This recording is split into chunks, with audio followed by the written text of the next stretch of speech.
पंजाब सरकार ने सूबे विच मुख मंत्री तीर्थ यात्रा ਨਾਂ ਦੀ नवी योजना शुरू की है। दरअसल पंजाब कैबिनेट मीटिंग विच कई वड्डे फैसले लए गए हैं। सोमवार ਨੂੰ कैबिनेट मीटिंग तो बाद वित्त मंत्री हरपाल चीमा ने दस्सिया कि इस स्कीम तहत पंजाब ਦੇ बुजुर्ग देश ਦੇ ਵੱਖ-ਵੱਖ धार्मिक ਸਥਾਨਾਂ ਦੀ ਮੁਫਤ यात्रा ਕਰਨਗੇ। ਇਹ ਸਕੀਮ ਆਉਣ ਵਾਲੇ ਗੁਰਪੁਰਬ ਤੋਂ ਲਾਗੂ ਕੀਤੀ ਜਾਵੇਗੀ। ਇਸ ਦੇ ਨਾਲ ਹੀ ਸ਼ਹੀਦਾਂ ਦੀਆਂ ਵਿਧਵਾਵਾਂ ਅਤੇ ਪੈਰਾ ਮਿਲਟਰੀ ਫੋਰਸ ਵਿੱਚ ਸੇਵਾ ਕਰਦੇ ਹੋਏ ਅਪਾਹਜ ਹੋਣ ਵਾਲੇ ਸੈਨਿਕਾਂ ਨੂੰ ਦਿੱਤੀ ਜਾਣ ਵਾਲੀ ਰਾਸ਼ੀ ਵੀ ਵਧਾ ਦਿੱਤੀ ਗਈ ਹੈ। ਇਸ ਤੋਂ ਇਲਾਵਾ पंजाब ਦੇ ਵਪਾਰੀਆਂ ਲਈ वन टाइम ਸੈਟਲਮੈਂਟ ਸਕੀਮ शुरू की गई है। इस दे नाल ही कानूनगो ਅਤੇ ਪਟਵਾਰੀਆਂ ਦਾ ਸਾਂਝਾ ਕੈਡਰ ਵੀ ਐਲਾਨਿਆ ਗਿਆ ਹੈ। ਮੁੱਖ ਮੰਤਰੀ ਭਗਵੰਤ ਮਾਨ ਨੇ ਵੀ ਇਸ ਦੀ ਜਾਣਕਾਰੀ ਦਿੱਤੀ ਹੈ। ਉਹਨਾਂ ਦੱਸਿਆ ਹੈ ਕਿ ਅੱਜ ਹੋਈ ਪੰਜਾਬ ਕੈਬਨਿਟ ਦੀ ਮੀਟਿੰਗ 'ਚ ਵਪਾਰੀਆਂ ਨੂੰ ਵੱਡੀ ਰਾਹਤ ਦਿੰਦਿਆਂ ਪਿਛਲੇ ਲੰਬੇ ਸਮੇਂ ਤੋਂ ਬਕਾਇਆ ਵੈਟ ਦੇ ਮਸਲੇ ਨੂੰ ਸੁਲਝਾਉਣ ਲਈ ਅਸੀਂ OTS ਸਕੀਮ ਨੂੰ ਮਨਜ਼ੂਰੀ ਦਿੱਤੀ ਹੈ, ਜਿਸ ਨਾਲ ਲਗਭਗ 60,000 ਵਪਾਰੀਆਂ ਨੂੰ ਫਾਇਦਾ ਹੋਵੇਗਾ ਤੇ ਲੰਬੇ ਸਮੇਂ ਤੋਂ ਹੁੰਦੀ ਆ ਰਹੀ ਖੱਜਲ ਖੁਆਰੀ ਵੀ ਦੂਰ ਹੋਵੇਗੀ। ਉਹਨਾਂ ਨੇ ਇਸ ਬਾਰੇ ਟਵੀਟ ਵੀ ਕੀਤਾ ਹੈ। पंजाब कैबिनेट की एक अहम मीटिंग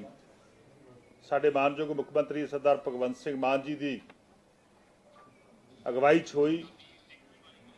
बहुत सारे पंजाब के लोगों के पक्ष दे विच अहम फैसले सरदार भगवंत सिंह मान जी की अगवाई दे विच लाए गए। वख-वख डिपार्टमेंटां ने अपने अपने एजेंडे पेश किए, जिन्हां दे विच सब तो अहम एजेंडा कि सरकार पंजाब सरकार सरदार भगवंत सिंह मान जी ने एक नवी स्कीम पंजाब च लॉन्च की आ, मुख मंत्री तीर्थ यात्रा स्कीम। मुख मंत्री तीर्थ यात्रा स्कीम जिहड़ी आ वो पंजाब हुण साडे जिहड़े बजुर्ग ने, साडे वड वडेरे नेगे, वो देश के वख-वख धार्मिक स्थानां दी आउण वाले समय दे विच मुफ्त यात्रा करनगे। आउण वाले समय दे विच पंजाब तो ट्रेन के राही बसिस के राही असी सारे बजुर्गों को जिहड़ी आ वो यात्रा करावांगे। आने वाले गुरपुरब के उत्ते इस स्कीम की जिहड़ी आ वो शुरुआत पंजाब च होगी। और मैं समझदा काफ़ी बहुत सारिया ट्रेनां जिहड़ियां कि नंदेड़ साहब तक, साढ़े हरमंदर साहब तो लैके नंदेड़ साहब नूं, इस तरह वाराणसी नूं, इस तरह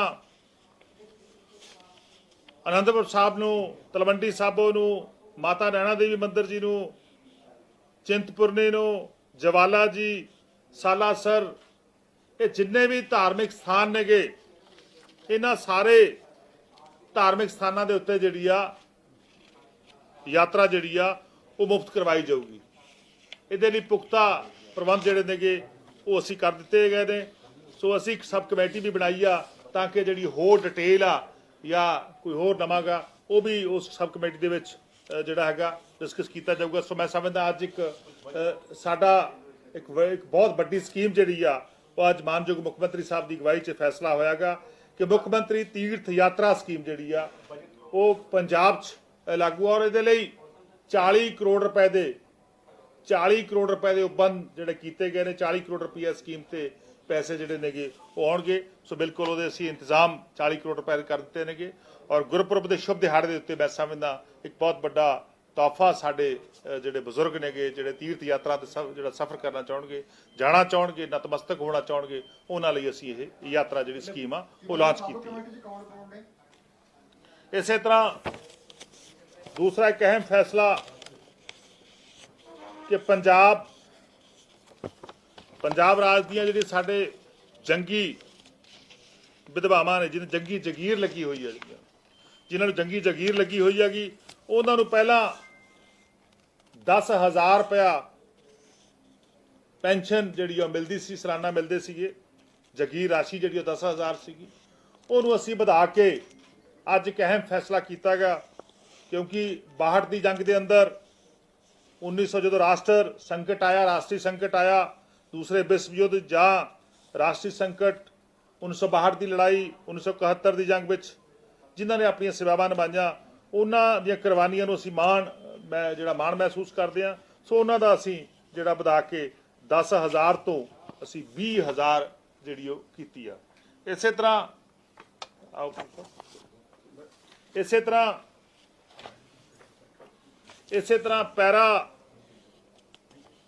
ਪੈਰਾਮਿਲਟਰੀ ਫੋਰਸਸ ਦੇ ਅੰਦਰ ਮਾਨਯੋਗ ਮੁੱਖ ਮੰਤਰੀ ਸਾਹਿਬ ਨੇ ਐਲਾਨ ਕੀਤਾ ਸੀਗਾ ਕਿ ਪੈਰਾਮਿਲਟਰੀ ਫੋਰਸਸ ਦੇ ਅੰਦਰ ਜਿਹੜੇ ਜ਼ਖਮੀ ਹੋ ਜਾਂਦੇ ਨੇਗੇ ਉਹਨਾਂ ਲਈ ਵੀ ਜਿਹੜੀ ਰਾਸ਼ੀ ਆ ਉਹ ਵੀ ਅਸੀਂ ਵਧਾਈ ਜਾਗੀ। ਸੋ ਉਹਦੇ ਵਿੱਚ ਵੱਡਾ ਜਿਹੜੇ 76% ਤੋਂ ਲੈ ਕੇ 100% ਨਕਾਰਾ ਹੋ ਜਾਂਦੇ ਸੀਗੇ, ਇਹਨਾਂ ਨੂੰ ਪਹਿਲਾਂ 4 ਲੱਖ ਰੁਪਏ ਮਿਲਦੇ ਸੀਗੇ, 4 ਤੋਂ ਫਿਰ ਇਹ ਵੱਧ ਕੇ 20 ਲੱਖ ਰੁਪਏ ਹੋਏ। ਸੋ ਇਹਨਾਂ ਦੇ ਵਿੱਚ ਜਿਹੜਾ ਹੈਗਾ 20 ਲੱਖ ਤੋਂ ਵਧਾ ਕੇ ਹੁਣ ਇਹ ਅਸੀਂ 40 ਲੱਖ ਰੁਪਈਆ ਰਾਸ਼ੀ ਕੀਤੀ ਆ। ਜਿਸ ਤਰ੍ਹਾਂ ਚਾਹੇ ਕਾਰਗਿਲ ਯੁੱਧ ਦੇ ਹੋਣ ਜਾਂ ਹੋਰ ਜਿੰਨੇ ਵੀ ਜਿਹੜੇ ਆਪਰੇਸ਼ਨ ਹੋਏ ਨੇ, ਉਹਨਾਂ ਦੇ ਜਿਹੜੇ ਵੀ ਜ਼ਖਮੀ ਨੇਗੇ ਉਹ 76% ਤੋਂ ਲੈ ਕੇ ਜਿਹੜੇ 100% ਤੱਕ ਨਕਾਰਾ ਹੋ ਜਾਂਦੇ ਨੇਗੇ, ਉਹਨਾਂ ਦੀ ਰਾਸ਼ੀ ਜਿਹੜੀ ਆ 20 ਲੱਖ ਤੋਂ ਵਧਾ ਕੇ 40 ਲੱਖ ਰੁਪਏ ਕੀਤੀ ਗਈ ਆ। ਇਸੇ ਤਰ੍ਹਾਂ ਜਿਹੜੇ 51% ਤੋਂ 75% ਤੱਕ ਨਕਾਰਾ ਹੋ ਜਾਂਦੇ ਸੀ ਸਾਡੇ ਸੈਨਿਕ ਭਰਾ, ਉਹਨਾਂ ਦੀ ਐਕਸਗ੍ਰੇਸ਼ੀਆ ਗ੍ਰਾਂਟ ਜਿਹੜੀ ਆ 10 ਲੱਖ ਤੋਂ ਵਧਾ ਕੇ 20 ਲੱਖ ਰੁਪਏ ਕੀਤੀ ਗਈ ਆ। ਇਸੇ ਤਰ੍ਹਾਂ ਜਿਹੜੇ 25% ਤੋਂ 50% ਤੱਕ ਨਕਾਰਾ ਹੋ ਜਾਂਦੇ ਸੀਗੇ, ਉਹਨਾਂ ਦੀ ਗ੍ਰਾਂਟ ਜਿਹੜੀ ਆ 5 ਲੱਖ ਤੋਂ 10 ਲੱਖ ਰੁਪਏ ਤੱਕ ਵਧਾਈ ਗਈ ਆ। ਸੋ ਇੱਕ ਬਹੁਤ ਵੱਡਾ ਫੈਸਲਾ ਮੈਂ ਸਮਝਦਾ ਪੰਜਾਬ ਦੇ ਸਾਡੇ ਜਿਹੜੇ ਸੂਰਬੀਰ ਯੋਧੇ, ਪੰਜਾਬ ਦੇ ਜਿਹੜੇ ਬਹਾਦਰ ਸੈਨਿਕ, ਜਿਹੜੇ ਦੇਸ਼ ਦੀ ਡਿਫੈਂਸ ਦੇ ਵਿੱਚ ਜਿਹੜੇ ਸੇਵਾਵਾਂ ਨਿਭਾਉਂਦੇ ਨੇ, ਉਹਨਾਂ ਲਈ ਇੱਕ ਬਹੁਤ ਵੱਡਾ ਵਾਅਦਾ ਅੱਜ ਸਰਦਾਰ ਭਗਵੰਤ ਸਿੰਘ ਮਾਨ ਜੀ ਦੀ ਅਗਵਾਈ 'ਚ ਕੀਤਾ ਗਿਆ। ਇਸੇ ਤਰ੍ਹਾਂ ਹੋਰ ਇੱਕ ਬੜਾ ਇੰਪੋਰਟੈਂਟ ਫੈਸਲਾ ਜਿਹੜਾ ਮੈਂ ਸਮਝਦਾ, ਜਿਹਦੇ ਨਾਲ ਪੰਜਾਬ ਦੇ ਸਾਡੇ ਚੇਅਰਮੈਨ ਸਾਹਿਬ ਆਏ ਪਲੀਜ਼,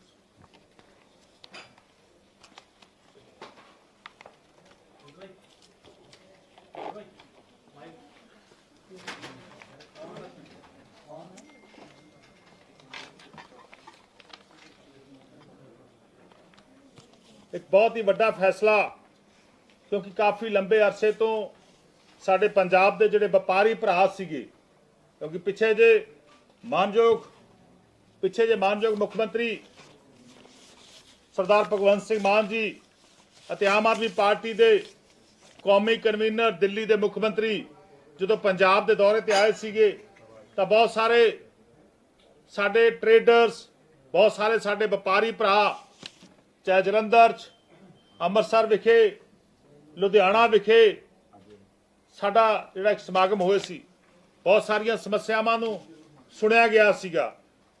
ਬਹੁਤ ਸਾਰੇ ਵਪਾਰੀਆਂ ਨੇ ਆਪਣੀਆਂ ਸਮੱਸਿਆਵਾਂ ਦਾ ਇੱਕ ਜ਼ਿਕਰ ਕੀਤਾ ਸੀਗਾ ਕਿ ਕਿਹੜੇ ਪੁਰਾਣੇ ਐਕਟਾਂ ਦੇ ਅੰਦਰ ਸਾਡੇ ਤੇ ਕੇਸ ਜਿਹੜੇ ਨੇ ਉਹ ਪੰਜਾਬ ਚੱਲਦੇ ਸੀਗੇ, ਔਰ ਉਹਦੇ ਲਈ ਅਸੀਂ ਵਨ ਟਾਈਮ ਸੈਟਲਮੈਂਟ ਸਕੀਮ ਲੈ ਕੇ ਆਵਾਂਗੇ। ਇਹਦੇ ਵਿੱਚ ਪੰਜਾਬ ਵੈਲਿਊ ਐਡਡ ਟੈਕਸ ਯਾਨੀ ਕਿ ਪੰਜਾਬ ਵੈਟ ਐਕਟ ਜਿਹੜਾ 2005, ਉਹਦੇ ਕੇਸਸ, CST ਐਕਟ 1956 ਉਹਦੇ case, Punjab infrastructure development regulation act 2002 ਉਹਦੇ case, Punjab general sales tax 1948 ਉਹਦੇ case, Punjab entertainment act tax 1954 ਉਹਨਾਂ ਦੇ case, Punjab tax on luxury act 2009 ਉਹਨਾਂ ਦੇ case, Punjab institution and other building tax 2011 ਇਹਨਾਂ ਦੇ ਕੇਸ। ਲਗਭਗ 61,847 ਕੇਸ ਬਣਦੇ ਨੇ ਹੁਣ ਤੱਕ, 61,847 ਕੇਸ ਨੇ, ਜਿਹਦੇ ਵਿੱਚ ਮੈਂ ਸਮਝਦਾ ਬੈਟ ਜਿਹੜਾ ਕਿ 2017 ਤੋਂ ਜਦੋਂ GST ਦਾ ਐਕਟ ਆਇਆਗਾ, ਜਦੋਂ ਵਨ ਨੇਸ਼ਨ ਵਨ ਟੈਕਸ ਦਾ ਫਾਰਮੂਲਾ ਦੇਸ਼ ਲਾਗੂ ਹੋਇਆ, ਤਾਂ ਉਸ ਸਮੇਂ GST ਤੋਂ ਪਹਿਲਾਂ ਜਿਹੜੇ ਟੈਕਸ ਦੀਆਂ ਰਜੀਮ ਚੱਲਦੀਆਂ ਸੀ ਸਟੇਟਾਂ ਦੇ ਅੰਦਰ, ਉਹਦੇ ਵਿੱਚ ਸਭ ਤੋਂ ਵੱਧ ਕੇਸ ਜਿਹੜੇ ਨੇ ਕਿ ਪੰਜਾਬ ਵੈਟ ਟੈਕਸ ਦੇ ਨੇ ਕਿ ਲਗਭਗ 32,699 32,659 ਟੈਕਸ ਜਿਹੜੇ ਕੇਸ ਸੀਗੇ ਉਹ ਪੈਂਡਿੰਗ ਪਏ ਸੀਗੇ। ਇਹ ਸਾਰਿਆਂ ਨੂੰ ਅਸੀਂ ਬਹੁਤ ਵੱਡੀ ਰਾਹਤ ਜਿਹੜੀ ਆ ਪੰਜਾਬ ਦੇ ਅਸੀਂ ਟਰੇਡਰ ਨੂੰ, ਪੰਜਾਬ ਦੇ ਵਪਾਰੀਆਂ ਨੂੰ ਦੇਣ ਜਾ ਰਹੇ ਹਾਂਗੇ। ਅੱਜ ਕੈਬਨਿਟ ਦਾ ਬਹੁਤ ਹੀ ਅਹਿਮ ਫੈਸਲਾ ਮੈਂ ਸਮਝਦਾ ਦੀਵਾਲੀ ਉੱਪਰ, ਦੀਵਾਲੀ ਦੇ ਸ਼ੁਭ ਤਿਹਾਰ ਦੇ ਉੱਤੇ ਗਿਫਟ ਸਰਦਾਰ ਭਗਵੰਤ ਸਿੰਘ ਮਾਨ ਮਾਨਯੋਗ ਮੁੱਖ ਮੰਤਰੀ ਸਾਹਿਬ ਨੇ ਵਪਾਰੀਆਂ ਨੂੰ ਦਿੱਤਾ ਗਾ, ਕਿਉਂਕਿ ਬੜੀ ਚਿਰੋਕੋਣੀ ਮੰਗ ਸੀਗੀਆਂ। ਹੁਣ ਤੱਕ 2 ਬੈਟ ਦੀਆਂ ਸਕੀਮਾਂ ਪੰਜਾਬ 'ਚ ਆਈਆਂ ਸੀਗੀਆਂ, 2 ਵਨ ਟਾਈਮ ਸੈਟਲਮੈਂਟ ਦੀਆਂ ਸਕੀਮਾਂ, ਵਨ ਟਾਈਮ ਸੈਟਲਮੈਂਟ ਦੀਆਂ 2 ਸਕੀਮਾਂ ਪੰਜਾਬ 'ਚ ਆਈਆਂ ਸੀਗੀਆਂ ਔਰ ਦੋਨੇ ਹੀ ਸਕੀਮਾਂ ਫੇਲ ਹੋ ਚੁੱਕੀਆਂ ਸੀ ਪੰਜਾਬ 'ਚ। ਔਰ ਸਾਰਾ ਐਨਾਲਿਸਿਸ ਮੇਰੀ ਅਗਵਾਈ 'ਚ ਸਬ ਕਮੇਟੀ ਬਣੀ ਸੀਗੀ, ਅਸੀਂ ਸਾਰਾ ਐਨਾਲਿਸਿਸ ਕੀਤਾ, ਅਸੀਂ ਬਹੁਤ ਸਾਰੇ ਟਰੇਡਰਸ ਦੇ ਨਾਲ ਮੀਟਿੰਗਾਂ ਕੀਤੀਆਂ ਔਰ ਸਾਰੇ ਉਹਨਾਂ ਤੋਂ ਇਨਪੁਟ ਲਏ। ਚਾਹੇ ਅੰਮ੍ਰਿਤਸਰ ਦੇ ਅੰਦਰ ਜਦੋਂ ਅਰਵਿੰਦ ਕੇਜਰੀਵਾਲ ਜੀ ਆਏ ਉਸ ਸਮੇਂ, ਲੁਧਿਆਣਾ, ਜਲੰਧਰ, ਮੋਹਾਲੀ, ਸਾਰੇ ਸ਼ਹਿਰਾਂ ਦੇ ਅੰਦਰੋਂ ਇੱਕ ਡਾਟਾ ਤਿਆਰ ਕਰਕੇ ਉਹਨਾਂ ਦੀਆਂ ਗੱਲਾਂ ਸੁਣ ਕੇ, ਉਹਨਾਂ ਦੇ ਸਮੱਸਿਆਵਾਂ ਨੂੰ ਸੁਣ ਕੇ ਉਹਨਾਂ ਦੇ ਹੱਲ ਕਰਨ ਦਾ ਵੈਸੇ ਵਾਅਦਾ ਕੀਤਾ ਸੀ, ਇਲੈਕਸ਼ਨ ਤੋਂ ਪਹਿਲਾਂ ਦਾ ਵਾਅਦਾ ਸੀਗਾ। ਸੋ ਉਸ ਤੋਂ ਬਾਅਦ ਵੀ ਦੁਬਾਰਾ ਸੁਣੀਆਂ। ਸੋ ਅੱਜ ਜਿਹੜਾ ਅਸੀਂ ਇੱਕ ਅਹਿਮ ਫੈਸਲਾ ਉਹਨਾਂ ਦੇ ਹੱਕ ਵਿੱਚ ਲਿਆ ਗਾ ਔਰ ਜਿਨ੍ਹਾਂ ਦਾ ਲਮਸਮ ਟੈਕਸ 1 ਲੱਖ ਰੁਪਏ ਤੱਕ ਆ, ਜਿਹੜੇ ਵਪਾਰੀਆਂ ਨੇ ਡਿਪਾਰਟਮੈਂਟ ਦਾ 1 ਲੱਖ ਰੁਪਏ ਤੱਕ ਦਾ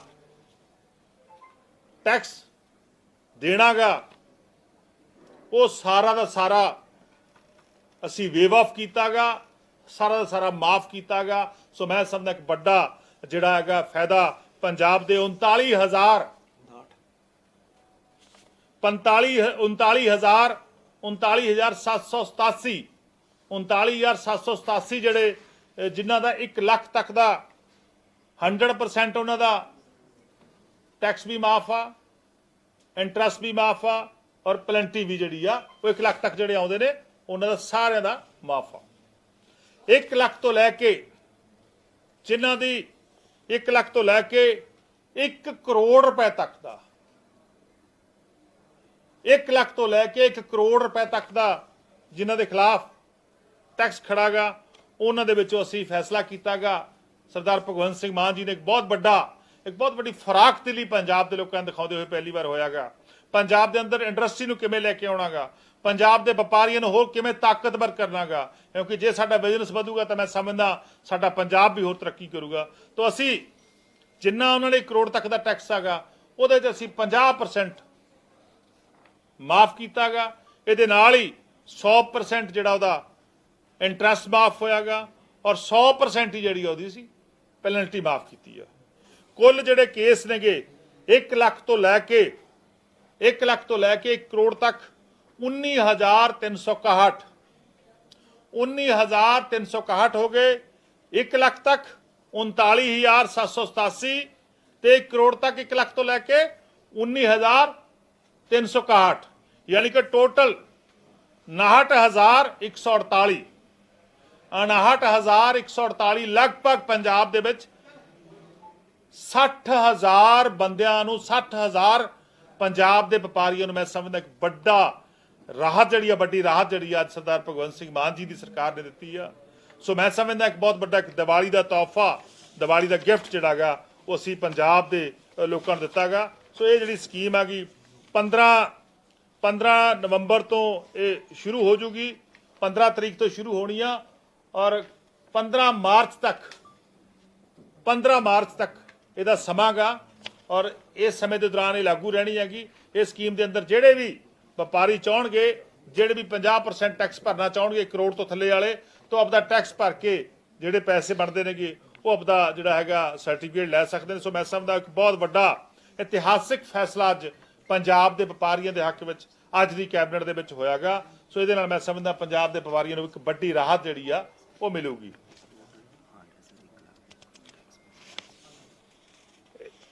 ਜਿਹੜੀ ਟੋਟਲ ਡਿਮਾਂਡ ਆ ਨਾ ਜੀ 1 ਲੱਖ ਤੱਕ ਤੋਂ ਲੈ ਕੇ ਉਹਦੇ ਵਿੱਚ ਟੈਕਸ ਵੀ ਆ, ਇੰਟਰਸਟ ਵੀ ਆ ਤੇ ਪੈਨਲਟੀ ਵੀ ਆ। 1 ਲੱਖ ਤੱਕ ਦੀ ਅਮਾਉਂਟ ਦਾ ਮਤਲਬ ਆ ਕਿ ਇਹ ਨਹੀਂ ਕਿ ਟੈਕਸ, ਉਹਦੇ ਵਿੱਚ ਟੈਕਸ ਵੀ ਆ, ਇੰਟਰਸਟ ਵੀ ਆ ਤੇ ਪੈਨਲਟੀ ਵੀ ਆ। ਔਰ ਇਸੇ ਤਰ੍ਹਾਂ ਜਿਹੜਾ 1 ਕਰੋੜ ਤੱਕ ਆ ਉਹਦੇ ਵਿੱਚ ਵੀ ਟੈਕਸ ਵੀ ਆ, ਪੈਨਲਟੀ ਵੀ ਆ ਤੇ ਇੰਟਰਸਟ ਵੀ ਆ। ਸੋ ਮੈਂ ਸਮਝਦਾ ਅੱਜ ਇੱਕ ਦੀਵਾਲੀ ਦੇ ਮੌਕੇ ਦੇ ਸ਼ੁਭ ਮੌਕੇ ਦੇ ਉੱਤੇ ਸਰਦਾਰ ਭਗਵੰਤ ਸਿੰਘ ਮਾਨ ਜੀ ਨੇ ਇੱਕ ਵੱਡਾ ਫੈਸਲਾ ਪੰਜਾਬ ਦੇ ਵਪਾਰੀਆਂ ਦੇ ਹੱਕ ਵਿੱਚ ਦਿੱਤਾ ਗਾ। ਬਹੁਤ ਹੀ ਮੈਂ ਸਮਝਦਾ ਅਹਿਮ ਫੈਸਲਾ ਜੇ ਹੋਇਆਗਾ। ਇਸ ਤੋਂ ਬਿਨਾਂ ਪੰਜਾਬ ਦੇ ਅੰਦਰ ਕਾਨੂੰਗੋਜ਼ ਦਾ ਤੇ ਪਟਵਾਰੀਆਂ ਦਾ ਕਾਮਨ ਕਾਡਰ ਨਹੀਂ ਸੀ ਪੰਜਾਬ ਦੇ ਅੰਦਰ। ਕਾਮਨ ਕਾਡਰ ਨਹੀਂ ਸੀ ਪੰਜਾਬ ਦੇ ਅੰਦਰ। ਜ਼ਿਲ੍ਹਿਆਂ ਦੇ ਕਾਡਰ ਬਣੇ ਹੋਏ ਸੀ, ਡਿਸਟ੍ਰਿਕਟ ਦੇ ਕਾਡਰ ਬਣੇ ਹੋਏ ਸੀਗੇ। ਅੱਜ ਉਹ ਵੀ ਇੱਕ ਬਹੁਤ ਹੀ ਅਹਿਮ ਫੈਸਲਾ ਹੋਇਆਗਾ। ਕਿਉਂਕਿ ਹੁਣ ਸ਼ਹਿਰੀਕਰਨ ਜਿਹੜਾ ਪੰਜਾਬ ਦਾ ਸ਼ਹਿਰੀਕਰਨ ਬੜੀ ਤੇਜ਼ੀ ਦੇ ਨਾਲ ਹੋ ਰਿਹਾਗਾ। ਸੋ ਅੱਜ ਬਹੁਤ ਹੀ ਅਹਿਮ ਫੈਸਲਾ ਹੋਇਆਗਾ ਕਿ ਇੱਕ ਪੰਜਾਬ ਦਾ ਕਾਮਨ ਕਾਡਰ ਜਿਹੜਾ ਉਹ ਅੱਜ ਅਸੀਂ ਪੰਜਾਬ 'ਚ ਬਣ ਗਿਆ। ਅੱਜ ਤੋਂ ਬਾਅਦ ਸਾਰਾ ਪਟਵਾਰੀਆਂ ਦਾ ਤੇ ਕਾਨੂੰਗੋ ਦਾ ਕਾਮਨ ਕਾਡਰ ਹੋਊਗਾ। ਪਹਿਲਾਂ ਨਾਇਬ ਤਹਿਸੀਲਦਾਰਾਂ ਦਾ ਤੇ ਤਹਿਸੀਲਦਾਰਾਂ ਦਾ ਕਾਮਨ ਕਾਡਰ ਸੀਗਾ ਇਸ ਰੈਵਨਿਊ ਡਿਪਾਰਟਮੈਂਟ ਦੇ ਅੰਦਰ। ਹੁਣ ਜਿਹੜਾ ਹੈਗਾ ਸੋ ਉਹ ਕਾਮਨ ਕਾਡਰ ਜਿਹੜਾ ਪਟਵਾਰੀਆਂ ਤੇ ਕਾਨੂੰਗੋ ਦਾ ਵੀ ਬਣ ਗਿਆ। ਸੋ ਇਹਦੇ ਨਾਲ ਬਹੁਤ ਵੱਡਾ ਜਿਹੜਾ ਰਾਹਤ ਆ ਲੋਕਾਂ ਨੂੰ ਮਿਲੂ ਜੀ। ਇਹ ਸਰ ਇੱਕ ਵਾਰੀ ਤੀਰਥ ਸਥਾਨ ਦੱਸ ਦਿਓ ਕਿ ਕਿਹੜੇ ਕਿਹੜੇ, ਔਰ ਉਮਰ ਕੋਈ ਤੈਅ ਕੀਤੀ ਕਿ 60 ਸਾਲ ਤੋਂ ਉੱਪਰ ਹੈ ਜਾਂ ਕਿੰਨੇ, ਔਰ ਇਹਨਾਂ ਦਾ ਕੋਈ ਹੈਲਪ ਕਰਨ ਦੇ ਲਈ ਕੋਈ ਨਾਲ ਇੱਕ ਬੰਦਾ ਵੀ ਜਾ ਸਕਦਾ ਜਿਹੜਾ ਇਹਨਾਂ ਦੇ ਸਾਥ ਸੰਭਾਲਦਾ। ਦੇਖੋ ਤੀਰਥ ਸਥਾਨ ਜਿਨ੍ਹਾਂ ਵਿੱਚ ਹਜੂਰ ਸਾਹਿਬ, ਨੰਦੇੜ ਸਾਹਿਬ, ਪਟਨਾ ਸਾਹਿਬ ਬਿਹਾਰ ਦੇ ਵਿੱਚ, ਵਾਰਾਣਸੀ, ਹੋਰ ਬਹੁਤ ਸਾਰੇ ਧਾਰਮਿਕ ਸਥਾਨ, ਇਸੇ ਤਰ੍ਹਾਂ ਅਨੰਦਪੁਰ ਸਾਹਿਬ, ਤਲਵੰਡੀ ਸਾਬੋ, ਮਾਤਾ ਨੈਣਾ ਦੇਵੀ ਮੰਦਿਰ, ਸ਼੍ਰੀ ਅਨੰਦਪੁਰ ਸਾਹਿਬ, ਚਿੰਤਪੁਰਨੀ ਮੰਦਿਰ, ਜਵਾਲਾ ਜੀ ਮੰਦਿਰ, ਸਾਲਾਸਰ, ਇਹ ਸਾਰੇ ਜਿਹੜੇ ਬਣਾਏ ਨੇਗੇ। ਇਸ ਤੋਂ ਬਿਨਾਂ ਸਾਡੀ ਇੱਕ ਸਬ ਕਮੇਟੀ ਬਣੀ ਆ ਜਿਹਦੇ ਵਿੱਚ ਅਮਨ ਅਰੋੜਾ ਜੀ, ਸਰਦਾਰ ਕੁਲਦੀਪ ਸਿੰਘ ਢਾਲੀਵਾਲ ਜੀ, ਭੁੱਲਰ ਸਾਹਿਬ ਮੇਰੇ ਨਾਲ ਬੈਠੇ ਨੇਗੇ। ਭੁੱਲਰ ਸਾਹਿਬ ਉਸ ਸਬ ਕਮੇਟੀ 'ਚ ਹੋਣਗੇ। ਜਿਹੜੇ ਵੀ ਕੋਈ ਨਵੇਂ ਸੁਝਾਅ ਆਉਣਗੇ ਉਹ ਵੀ ਲੈ ਜਾਣਗੇ। ਬਿਲਕੁਲ ਬਹੁਤ ਸਾਰੇ ਹੋਰ ਵੀ ਇਹ 'ਚ ਅਸੀਂ ਜਿਹੜੇ ਸੁਝਾਅ ਆਏ ਸੀਗੇ ਉਹਨਾਂ ਨੂੰ ਇਨਕਾਰਪੋਰੇਟ ਕਰਕੇ ਇਹ ਲਾਗੂ ਹੋਊ। ਕਿੰਨੀ ਉਮਰ ਦੇ ਜਿਹੜੇ ਲੋਕ ਆ ਉਹ ਸਫ਼ਰ ਕਰ ਸਕਣਗੇ? ਇਹ ਸਾਰਾ ਕੁਝ ਜਿਹੜਾ ਸਾਡੀ ਸਬ ਕਮੇਟੀ ਜਿਹੜੀ ਆ ਉਹ ਤੈਅ ਕਰ ਰਹੀ। ਜੀ ਮਤਲਬ ਹਿੰਦੀ ਚ ਵੀ ਬਰੀਫਿੰਗ ਕਰ ਸਕਦੇ ਹੋ ਦੋ ਤਿੰਨ ਇੰਪੋਰਟੈਂਟ ਪੁਆਇੰਟਸ ਕਿਹੜੇ ਪੁਆਇੰਟ ਤੁਸੀਂ ਪੁੱਛ ਲਓ। ਇੱਕ ਤਾਂ ਤੀਰਥ ਸਕੀਮ ਜਿਹੜੀ ਸੀਐਮ ਤੀਰਥ ਯਾਤਰਾ ਸਕੀਮ, ਔਰ ਜਿਹੜਾ एक्सपेक्ट या इनकम ਤੁਸੀਂ ਵਧਾਈ ਹੈਗੀ ਹੈ पैरामिलिट्री फोर्सेस। देखिए पंजाब में आज हमारे माननीय मुख्यमंत्री सरदार भगवंत सिंह मान जी की अगुवाई में हमारी कैबिनेट की मीटिंग हुई।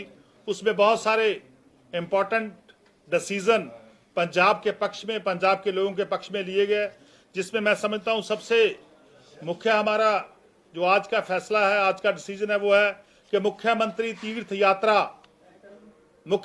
तीर्थ यात्रा स्कीम हमने पंजाब में लागू की है। इससे हमारे बुजुर्गों को जहां जहां हमारे पंजाब में तीर्थ स्थान हैं या पंजाब के बाहर, उन तीर्थ स्थानों पे जो हमारे बुजुर्ग हैं उनको हम ट्रेन के थ्रू, ट्रेन के राही, और हम जो बसें हैं, बसेस हैं, वॉल्वो बसेस हैं, उनके राही लेके जाएंगे ताकि वो जितने भी जहां वो गए हैं वो ठीक है, जहां नहीं गए, जहां भी जाना चाहते हैं वहां जा सकते हैं। सो इस स्कीम का आज माननीय मुख्यमंत्री साहब ने आज की इस कैबिनेट में हमने प्रवानगी दी है। सो इसका जो सालाना हमारा बजट है वो 40 करोड़ रुपए रहेगा।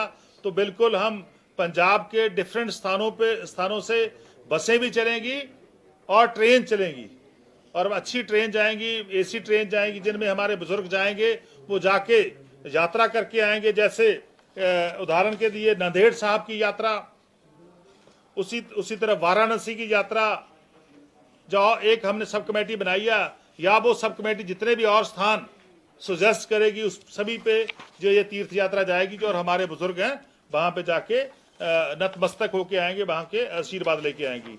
इसी तरह एक और इम्पॉर्टेंट डिसीजन आज की कैबिनेट में हुआ है, जिसमें जो हमारे पुराने केसेस हैं, जो जीएसटी रिजीम आने से पहले 2017 से पहले के जितने एक्ट थे, जिनमें से Punjab value added tax, Punjab VAT tax 2005, CST tax 1956, Punjab infrastructure development regulation act 2002, Punjab general sales act 1948, Punjab entertainment tax 1954, Punjab tax and luxurious 2009, Punjab institution and other building tax 2011। इनमें हमने वन टाइम सेटलमेंट स्कीम हम लेके आए हैं। जितने भी हमारे ओल्ड पेंडिंग केसेस पेंडिंग पड़े थे उनके लिए हमने, जो हमारे ट्रेडर हैं पंजाब के, जो व्यापारी हैं पंजाब के, उनके लिए एक बहुत ही अच्छी स्कीम, उनके लिए गिफ्ट और एक तोहफा मैं समझता हूं इस आने वाले दिवाली के त्योहार पे सरकार लेके आई है। सरदार भगवंत सिंह मान जी लेके आए हैं, क्योंकि पिछले दिन ही हमारे माननीय नेशनल कन्वीनर अरविंद केजरीवाल जी और पंजाब के माननीय मुख्यमंत्री सरदार भगवंत सिंह मान जी ने पंजाब के डिफरेंट प्लेसेस पे जाके पंजाब के व्यापारियों की बात सुनी थी, चाहे वो अमृतसर साहब हो, जलंधर, लुधियाना, मोहाली, इन सभी पे हमारे कनक्लेव हुए थे। वहां पे जाके बहुत सारी व्यापार की, जितनी भी व्यापार की एसोसिएशन थी वो आई थी। उन्होंने अपनी समस्याएं सरकार के साथ शेयर की थी कि हमारी ये समस्या है। उनमें से ये बहुत बड़ी समस्या हमारे सामने आई थी, तो हमने ये वन टाइम सेटलमेंट स्कीम जो है उसको आज लेके आए हैं। पहले भी 2 स्कीमें पुरानी कांग्रेस के समय आई थी, वो दोनों स्कीम जो है पंजाब में फेल हो चुकी थी, पर लेकिन ये तीसरी स्कीम जो हम लेके आए हैं इसको बड़े अच्छे तरीके से, बड़े हमने विचार चर्चा के बाद इसको हमने डिसाइड किया है कि कैसे इसको लागू करना है। इसका एक हमने फॉर्मेट तैयार किया है। जितने भी टैक्स डिफॉल्टर, जिनने टैक्स नहीं भरा, किसी न किसी कारण वो टैक्स भरने से चूक गए, उनके खिलाफ जो पेंडिंग केस हमारे ऑफिसर साहिबान की कमेटियों में या डिफरेंट कोर्ट्स में पेंडिंग पड़े हैं, उनके लिए हमने जिनका टैक्स पेनल्टी और जो उसका इंटरेस्ट है, टैक्स पेनल्टी और इंटरेस्ट जो 1 लाख तक की अमाउंट बनती है, उनके लिए हमने उनको 100% वेव ऑफ किया है, यानी कि 100% उनको माफ कर दिया। जिनका 1 लाख तक बनता, क्या बनता है, 1 लाख तक टैक्स पेनल्टी और इंटरेस्ट, वो हमने बिल्कुल 1 लाख तक का बिल्कुल हमने 100% उसको माफ कर दिया है। और दूसरा जो 1 लाख से लेके जिनका 1 करोड़ तक, 1 लाख से लेके 1 करोड़ तक टैक्स पेनल्टी और इंटरेस्ट बनता है, उसको हमने 50% तक कर दिया। बस उसमें टैक्स और पेनल्टी जो 100% वेव रहेगा। सो ये स्कीम जो है 15 नवंबर से पंजाब में लागू होगी। 15 नवंबर से लेके 15 मार्च 2024 तक ये लागू रहेगी। सो मैं समझता हूं ये बहुत बड़ी राहत जो है पंजाब के लोगों को मिली है। इसी तरह जो एक्सग्रेशिया ग्रांट है, वो पहले उसको बढ़ा के डबल कर दिया गया। जो आदमी फिजिकल हैंडीकैप हो जाता था, जिसमें मैं समझता हूं 57% से लेके 100% तक जो हैंडीकैप हो जाता था या नकारा हो जाता था, उसको हमने उसकी एक्सग्रेशिया जो राशि है वो बढ़ा के 20 लाख से 40 लाख यानी कि दुगनी कर दी।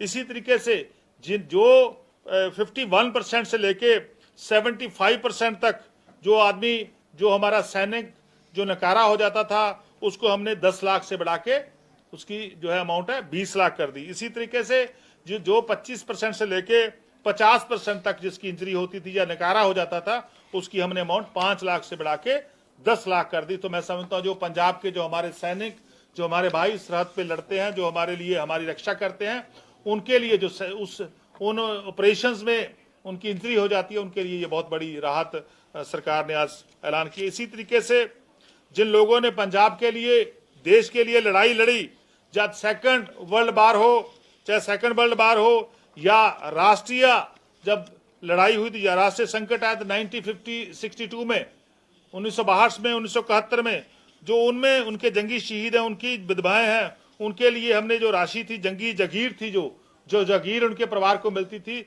वो पहले 10,000 मिलती थी सालाना, अब उसको बढ़ा के 20,000 किया। सो मैं समझता ये बहुत बड़ा एक फैसला हमारे शहीदों के लिए हुआ है। सो आज के लिए पराली को आग लगाने के इंसिडेंट बढ़ रहे हैं। हरियाणा भी ब्लेम कर रहा है कि दिल्ली में पोल्यूशन जो पंजाब की वजह से, क्योंकि पंजाब में ज्यादा आग लगी है।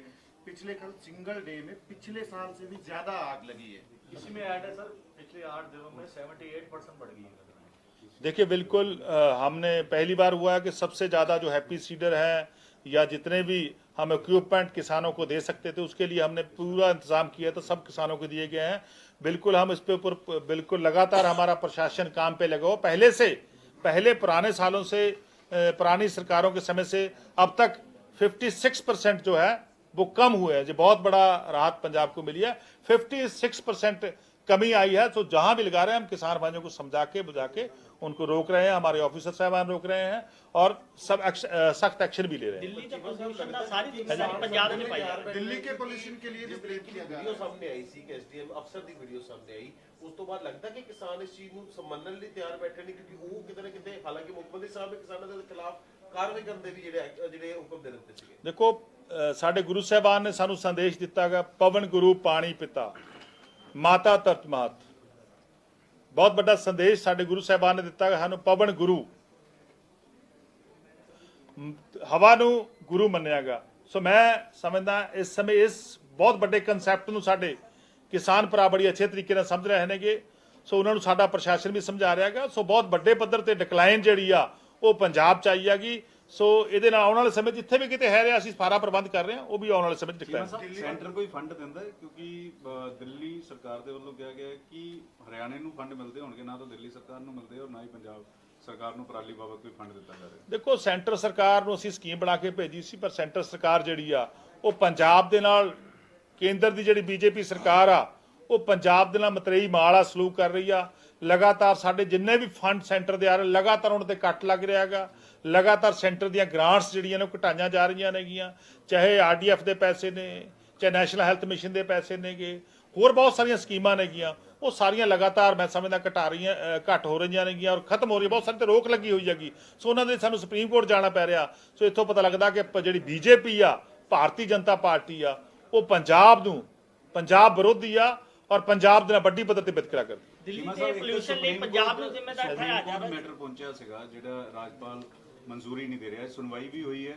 ਕਿੰਨੇ ਬਿੱਲ ਇਸ ਵੇਲੇ ਪੈਂਡਿੰਗ ਪਏ ਨੇ ਜਿਹੜੇ ਰਾਜਪਾਲ ਨੇ ਮਨਜ਼ੂਰ ਕਰਨੇ, ਔਰ ਸੁਪਰੀਮ ਕੋਰਟ ਨੇ ਕਿਹਾ ਹੈ ਕਿ ਪੰਜਾਬ ਸਰਕਾਰ ਤੇ ਗਵਰਨਰ ਆਪਸ ਤਾਲਮੇਲ ਕਰਨ, ਕਿਉਂ ਬਾਰ-ਬਾਰ ਸੁਪਰੀਮ ਕੋਰਟ? ਦੇਖੋ ਹਜੇ ਜਿਹੜੀ ਤੁਸੀਂ ਗੱਲ ਕਰਦੇ ਹੋ, ਮੈਂ ਹਜੇ ਫੈਸਲਾ ਦੀ ਕਾਪੀ ਜਿਹੜੀ ਆ ਪ੍ਰਾਪਤ ਨਹੀਂ ਹੋਈ। ਜਦੋਂ ਫੈਸਲੇ ਦੀ ਕਾਪੀ ਉਸ ਤੋਂ ਬਾਅਦ ਕਮੈਂਟ ਕਰਾਂਗੇ। ਪਰ ਲੇਕਿਨ ਮੈਂ ਸਮਝਦਾ ਗਵਰਨਰ ਸਾਹਿਬ ਨੂੰ ਜਿਹੜੇ ਸਾਡੇ ਪੈਂਡਿੰਗ ਬਿੱਲ ਪਏ ਨੇ ਉਹ ਤੁਰੰਤ ਪਾਸ ਕਰ ਦੇਣੇ ਨੇ। ਪੰਜਾਬ ਦਾ ਬੜਾ ਫਾਈਨਾਂਸ ਜਿਹੜਾ ਇਨਵੋਲਵ ਹੈਗਾ, ਦੋ ਸਾਡੇ ਜੀਐਸਟੀ ਦੇ ਬਿੱਲ ਤਾਂ ਉਹਨਾਂ ਨੇ ਪਾਸ ਕਰਤੇ। ਉਹਨਾਂ ਨੇ ਫਾਈਨਾਂਸ ਦੀ ਅਹਿਮੀਅਤ ਨੂੰ ਸਮਝਿਆ। ਇੱਕ ਪਾਸੇ ਤਾਂ ਕਹਿੰਦੇ ਨੇ ਕਿ ਕਰਜ਼ਾ ਚੜ ਰਿਹਾ ਔਰ ਦੂਜੇ ਪਾਸੇ ਉਸ ਕਰਜ਼ੇ ਨੂੰ ਚੜਾਉਣ 'ਚ ਉਹ ਭਾਈਵਾਲ ਬਣ ਰਹੇ ਨੇਗੇ। ਉਹ ਇਹਨਾਂ ਨੂੰ ਇਸ ਤਰ੍ਹਾਂ ਮੈਂ ਸਮਝਦਾ ਬੀਜੇਪੀ ਦਾ ਸਪੋਕਸਮੈਨ ਨਹੀਂ ਬਣਨਾ ਚਾਹੀਦਾ। ਉਹ ਪੰਜਾਬ ਦੇ ਗਵਰਨਰ ਨੇ, ਮਾਨਯੋਗ ਗਵਰਨਰ ਨੇਗੇ। ਅਸੀਂ ਉਹਨਾਂ ਦੇ ਅਹੁਦੇ ਦੀ ਬਹੁਤ ਰਿਸਪੈਕਟ ਕਰਦੇ ਹਾਂ। ਸੋ ਮੈਂ ਸਮਝਦਾ ਉਹਨਾਂ ਨੂੰ ਪੰਜਾਬ ਦੇ ਲੋਕਾਂ ਦੀ ਰਿਸਪੈਕਟ ਕਰਨੀ ਚਾਹੀਦੀ ਹੈ, ਪੰਜਾਬ ਦੀ ਚੁਣੀ ਹੋਈ ਸਰਕਾਰ ਦੀ ਰਿਸਪੈਕਟ ਕਰਨੀ। दिल्ली के पोल्यूशन के लिए दिल्ली के ਜੀਐਸਟੀ ਬਿੱਲ ਪਾਸ ਹੋ ਗਿਆ ਕਿ ਵਿਧਾਨ ਸਭਾ ਨੂੰ ਲੈ ਕੇ ਹੁਣ ਆਉਣ ਦੇ ਸਮੇਂ ਦੇ ਵਿੱਚ ਵਿਧਾਨ ਸਭਾ ਦੇ ਸੈਸ਼ਨ ਨੂੰ ਵੀ ਜਾ ਕੇ ਚਰਚਾ ਹੋਈ ਹੈ ਕਿ ਕਿਉਂਕਿ ਜੀਐਸਟੀ ਬਿੱਲ ਜਿਹੜੇ ਪਾਸ ਹੋਏ ਜਦੋਂ ਸਾਰੇ ਬਿੱਲ ਪਾਸ ਹੋ ਗਏ ਤਾਂ ਉਸ ਤੋਂ ਬਾਅਦ ਜਿਹੜੀ ਆ ਬਿਲਕੁਲ ਸਾਰੇ ਅਸੀਂ ਵਿਧਾਨ ਸਭਾ ਸੈਸ਼ਨ 'ਚ ਹੀ ਪਾਸ ਹੋਣੇ ਨੇਗੇ। ਤਾਂ ਨੈਚੁਰਲੀ ਆ ਜਦੋਂ ਸਾਰੇ ਮਾਨਯੋਗ ਗਵਰਨਰ ਸਾਹਿਬ ਕਰਕੇ ਭੇਜਣਗੇ ਤਾਂ ਉਸ ਤੋਂ ਬਾਅਦ ਅਸੀਂ ਜਿਹੜਾ ਹੈਗਾ ਆਨਰੇਬਲ ਸੁਪਰੀਮ ਕੋਰਟ ਦਾ ਫੈਸਲਾ ਜਿਹੜਾ ਮੈਨੂੰ ਉਹਦੇ ਬਾਰੇ ਜ਼ਿਆਦਾ ਨਹੀਂ ਪਤਾ। ਵਪਾਰੀਆਂ ਨੂੰ ਤੋਹਫਾ ਦਿੱਤਾ, ਆਮ ਲੋਕਾਂ ਨੂੰ ਦੀਵਾਲੀ ਦਾ ਤੋਹਫਾ ਦਿੱਤਾ ਤੀਰਥ ਯਾਤਰਾ ਦਾ, ਤੇ ਮੁਲਾਜ਼ਮਾਂ ਦਾ ਜਿਹੜਾ 3 ਜਿਹੜੀਆਂ ਕਿਸ਼ਤਾਂ ਡੀਏ ਦੀਆਂ ਪੈਂਡਿੰਗ ਨੇ ਔਰ ਹੋਰ ਜਿਹੜੇ ਸਾਬਕਾ ਐਫਐਮ ਨੇ ਮਨਪ੍ਰੀਤ ਸਿੰਘ ਬਾਦਲ, ਉਹਨਾਂ ਦੇ ਦੱਸਦੇ ਵੀ ਰੋਲ ਘਚੋਲੇ ਕਾਫੀ ਪਾਏ ਆ। ਉਹਨਾਂ ਦੀ ਸੁਲਝਾਉਣ ਲਈ ਸਰਕਾਰ ਕੀ ਸੰਜੀਦਾ ਕੋ ਕਰ ਰਹੀ ਹੈ? ਸਾਰੀਆਂ ਜਿੰਨੇ ਵੀ ਵਰਗ ਬਣਦੇ ਨੇ ਸਾਰਿਆਂ ਦੇ ਜਿਹੜਾ ਬੜਾ ਜਲਦੀ ਅਸੀਂ ਫੈਸਲਾ ਲਵਾਂਗੇ। ਸਭ ਤੇ ਬਚਾ ਬਟਾ ਦਾ ਚੀਮਾ ਸਾਹਿਬ ਜੋ ਦਿੱਲੀ ਗੈਸ ਜੈਮਾ ਬੰਦਾ ਹੈ ਇਹ ਪੰਜਾਬ ਕੋ ਡਰਾਇਆ ਜਾ ਰਿਹਾ ਹੈ। ਦੇਖੋ ਪੰਜਾਬ ਦੇ ਨਾਲ ਹਰਿਆਣੇ 'ਚ ਸਭ ਤੋਂ ਵੱਧ ਕੇਸ ਜਿਹੜੇ ਨੇਗੇ, ਸਭ ਤੋਂ ਵੱਧ ਅੱਗ ਲਾਉਣ ਦੇ ਕੇਸ ਜਿਹੜੇ ਨੇਗੇ ਉਹ ਸਾਡੇ ਐਡਜੋਇਨਿੰਗ ਸਟੇਟ ਜਿਹੜਾ ਉਹ ਹਰਿਆਣੇ 'ਚ ਆ ਰਹੇ ਨੇਗੇ। ਸਭ ਤੋਂ ਵੱਧ ਕੇਸ ਜਿਹੜੇ ਨੇਗੇ ਉਹ ਯੂਪੀ ਉੱਤਰ ਪ੍ਰਦੇਸ਼ 'ਚ ਆ ਰਹੇ ਨੇਗੇ। ਦੋਨਾਂ ਜਗ੍ਹਾ ਦੇ ਉੱਤੇ ਭਾਰਤੀ ਜਨਤਾ ਪਾਰਟੀ ਦੀ ਸਰਕਾਰ ਆ। ਸੋ ਕੇਂਦਰ ਸਰਕਾਰ ਨੂੰ ਤੇ ਸਾਡੇ ਦਾ ਵਿਤਕਰਾ ਕਰਨਾ ਕਰ ਲਵੇ, ਘੱਟੋ ਘੱਟ ਹਰਿਆਣੇ 'ਚ ਤਾਂ ਪੈਸੇ ਦੇ ਦੇਵੇ, ਯੂਪੀ 'ਚ ਤਾਂ ਪੈਸੇ ਦੇ ਦੇਵੇ। ਮੈਂ ਸਮਝਦਾ ਜਾਣਬੁੱਝ ਕੇ ਇੱਕ ਸੋਚੀ ਸਮਝੀ ਸਕੀਮ ਦੇ ਤਹਿਤ ਭਾਰਤੀ ਜਨਤਾ ਪਾਰਟੀ ਜਿਹੜੀ ਆ ਉਹ ਦਿੱਲੀ ਦੇ ਲੋਕਾਂ ਨਾਲ ਖਿਲਵਾੜ ਕਰ ਰਹੀ ਆ, ਪੰਜਾਬ ਦੇ ਲੋਕਾਂ ਨਾਲ ਖਿਲਵਾੜ ਕਰ ਰਹੀ